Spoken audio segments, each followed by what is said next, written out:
আজ রোজারিওর আকাশে যেন অন্যরকম নীরবতা। নেই কোনো উল্লাস, নেই ফুটবলের চেনা উন্মাদনা, আছে শুধু শোক আর ভালোবাসা। কারণ শহরের সন্তান লিওনেল মেসি ফিরেছেন তার বাবাকে শেষ বিদায় জানাতে। আর মেসির এই দুঃসময়ে পুরনো সব প্রতিদ্বন্দ্বিতা ভুলে এক হয়ে গেছে পুরো রোজারিও। বিশ্ব ফুটবলের অন্যতম সেরা তারকা লিওনেল মেসির জীবনে নেমে এসেছে গভীর শোক। বাবা হোর্হে মেসিকে শেষ বিদায় জানাতে ইন্টার মায়ামির ক্যাম্প ছেড়ে আর্জেন্টিনার রোজারিওতে ফিরে আসেন মেসি। পরিবারের সদস্যদের সঙ্গে নিয়ে বাবার শেষকৃত্য অংশ নেন আর্জেন্টিনা জাতীয় দলের অধিনায়ক। হোর্হে মেসি শুধু মেসির বাবা ছিলেন না, ছিলেন তার দীর্ঘ ফুটবল ক্যারিয়ারের অন্যতম গুরুত্বপূর্ণ মানুষ। ছোটবেলা থেকে ছেলের ফুটবল জীবনে নানা সিদ্ধান্তে পাশে ছিলেন তিনি। পরবর্তীতে মেসির এজেন্ট হিসেবেও গুরুত্বপূর্ণ ভূমিকা পালন করেন হোর্হে। তাই বাবাকে হারানোর এই শোক মেসির জন্য যে কতটা গভীর তা সহজেই অনুমান করা যায়। মেসি রোজারিওতে পৌঁছানোর পর কড়া নিরাপত্তার মধ্যে পরিবারের সদস্য, আত্মীয় স্বজন এবং ঘনিষ্ঠ বন্ধুরা এল প্রাদো কবরস্থানে যান। সেখানে ছোট্ট পরিসরে অনুষ্ঠিত হয় হোর্হে মেসির শেষ বিদায়ের অনুষ্ঠান। ব্যক্তিগত এই শোকের মুহূর্তে মেসি পরিবারের পাশে ছিলেন ঘনিষ্ঠ স্বজনেরা।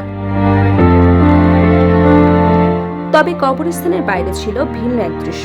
মেসির প্রতি ভালোবাসা এবং সমবেদনা জানাতে সেখানে জড়ো হন অসংখ্য ভক্ত। কারো হাতে ছিল মেসির জার্সি, কারো হাতে ছিল ব্যানার, আবার কেউ প্রিয় তারকার পরিবারের প্রতি সমবেদনা জানিয়ে বার্তা নিয়ে সেখানে উপস্থিত হন। মেসির বাবার মৃত্যুর খবর ছড়িয়ে পড়ার পর শোকে নেমে আসে পুরো রোজারিও শহরে। ফুটবলের জন্য বিখ্যাত এই শহরটি সঙ্গে মেসির সম্পর্ক অত্যন্ত গভীর। এখানে বেড়ে উঠেছে তিনি। এখান থেকে শুরু হয়েছিল তার ফুটবল স্বপ্নের পথ চলা। সবচেয়ে আবেগঘন বিষয় হয়ে ওঠে শহরের দুই চিরপ্রতিদ্বন্দ্বী ক্লাব লিওনেলস ওল্ড বয়েজ অ্যান্ড রোজারিও সেন্ট্রালের অবস্থান। মাঠের প্রতিদ্বন্দ্বিতা ভুলে দুই ক্লাবই এই কঠিন সময় মেসি পরিবারের পাশে দাঁড়িয়েছে। তারা পৃথকভাবে হোর্হে মেসির মৃত্যুতে শোক প্রকাশ করে এবং মেসি এবং তার পরিবারের প্রতি সমবেদনা জানায়। শুধু এই দুই ক্লাবই নয়, রোজারিওর ফুটবল অঙ্গনের আরও বিভিন্ন প্রতিষ্ঠান মেসি পরিবারের প্রতি শ্রদ্ধা এবং সহকর্মিতা প্রকাশ করে। এর মধ্যে ছিল সেন্ট্রাল কর্দোবাও। এই ক্লাবটির সঙ্গে মেসি পরিবারের শেষ সম্পর্ক রয়েছে। এই ক্লাবটির সঙ্গেও মেসি পরিবারের বিশেষ সম্পর্ক রয়েছে, কারণ ক্লাবটি লিওনেল মেসির এক ভাই প্রতিষ্ঠা করেছিলেন।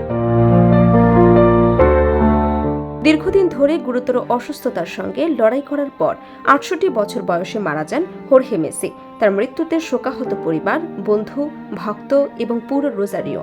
ফুটবল মাঠে অসংখ্যবার আবেগ সামনে জয় উদযাপন করা মেসির জন্য এবার সময়টা সম্পূর্ণ ভিন্ন। এবার তিনি মাঠে নয়, জীবনের সবচেয়ে কঠিন মুহূর্তে দাঁড়িয়ে বাবাকে শেষ বিদায় জানিয়েছেন। আর মেসির এই শোকের দিনে রোজারিও যেন একটি বার্তাই দিয়েছে, প্রতিদ্বন্দ্বিতা থাকতে পারে মাঠে, কিন্তু প্রিয় একজন মানুষকে হারানোর বেদনায় সবাই এক।